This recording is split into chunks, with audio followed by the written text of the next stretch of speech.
Mastering Kanban board essentials.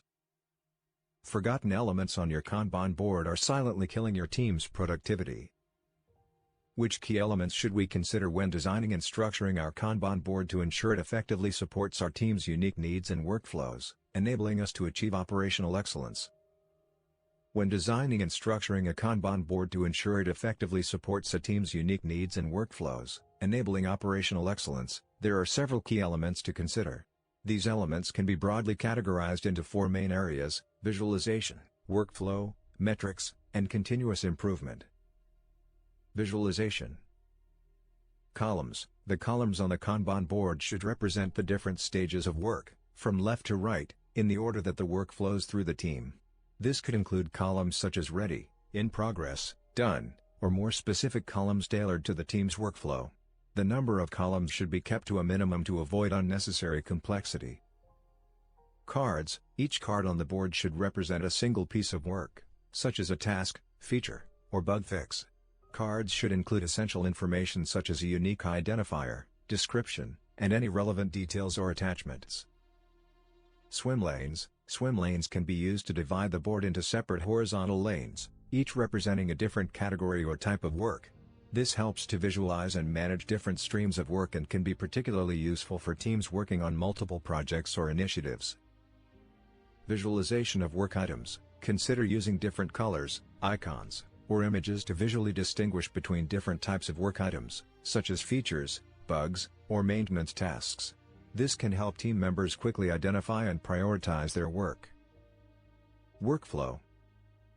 Workflow policies. Establish clear workflow policies to ensure that work flows smoothly through the board.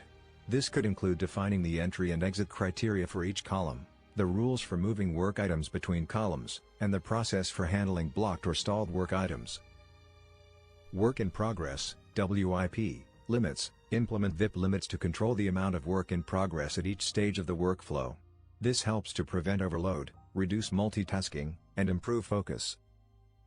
Pull-based workflow. Implement a pull-based workflow where team members pull work items into their workflow as capacity allows, rather than having work pushed to them. This encourages team members to take ownership of their work and helps to eliminate overload. Blocked or stalled work items. Establish a process for identifying and addressing blocked or stalled work items, such as using a specific column or marker to highlight these items and allocating dedicated resources to resolve the blockage. Metrics. Lead time. Measure the lead time, which is the time it takes for work to flow from the first column to the last column on the board. This metric helps to identify bottlenecks and areas for improvement in the workflow.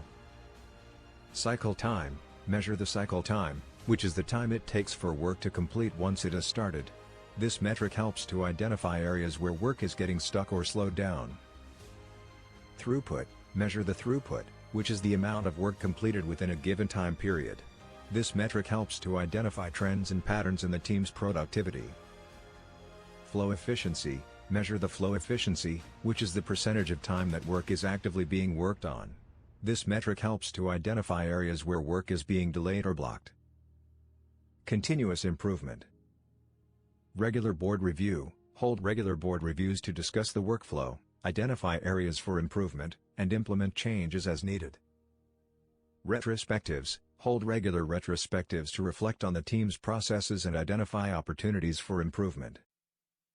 Experimental changes. Encourage experimental changes to the board and workflow, such as testing new column configurations or VIP limits, and measure the impact of these changes. Team feedback. Encourage team members to provide feedback on the board and workflow, and use this feedback to drive continuous improvement. By considering these key elements, teams can design and structure a Kanban board that effectively supports their unique needs and workflows, enabling them to achieve operational excellence.